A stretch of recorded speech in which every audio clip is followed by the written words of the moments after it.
Are you listening? Breakthrough media. The truth always wins out in the end because it outlives falsehood.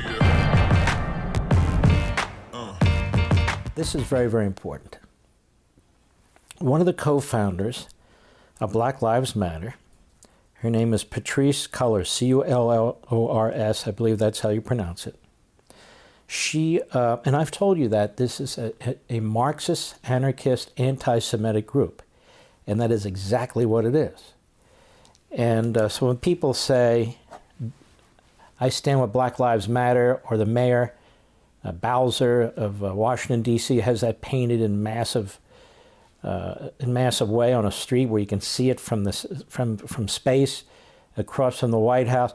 When these politicians are embracing now Black Lives Matter, I'm not talking about lowercase b, lowercase l, lowercase m. I'm talking about Black Lives Matter, the organization.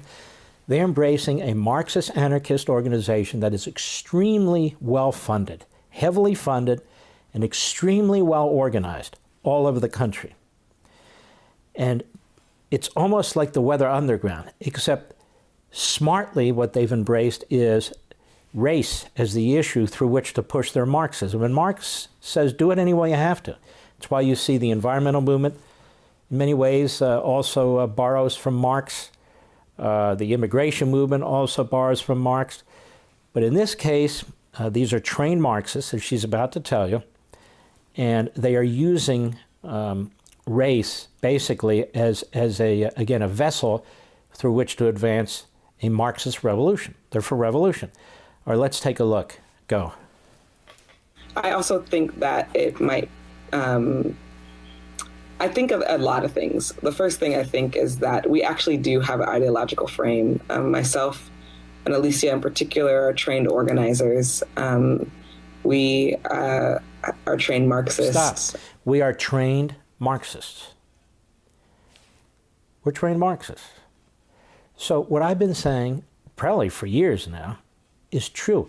They're not hiding it. It used to be part of their mission statement. Their anti-Semitism, the BDS movement, they're not hiding it. Israel's an apartheid society. They're not hiding these things. Go. We are super versed on sort of ideological theories. And I think that what we really try to do is build a movement that could be utilized by many, many Black folk. We're building a movement that can be used by many Black folk. But it's not just for Black folk. They're building a Marxist movement within the United States, and they are succeeding because of all the efforts of people to project their own attitudes and their own interests on top of it. Some of them are doing it unwittingly, but some are not. I mean, you actually have multi-millionaire in one case, and LeBron James, a billionaire athlete, was embracing a Marxist movement.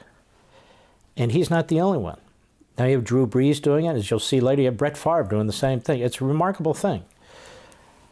Now let's take a look at CNN the other day, just a few days ago, also with Patrisse Cullors. It's spelled C-U-L-L-O-R-S. I believe it's Cullors. I'm not certain of it. And she's on with Jake Tapper, and you're going to see how utterly uninformed Jake Tapper is. Go. Heard a lot of criticism of former Vice President Joe Biden from civil rights activists. The election obviously will be a choice. How do you think Biden matches up compared to President Trump when it comes to these issues that are important to you? Let's stop a second. First thing a real journalist would do is inquire of her organization about it, right? There have been these reports about this. There's been these reports about that. Can you confirm or deny? What is your organization, its ideological position? What is your end game? What is your goal? Are you seeking to overthrow the country, whatever? And many BLM members say yes. So his audience, Jake Tapper, by the time they're done, they're going to remain extraordinarily ignorant of what's going on here because he doesn't press her. Go. Well, hands down, Trump not only needs to not be in office in November, but he should resign now.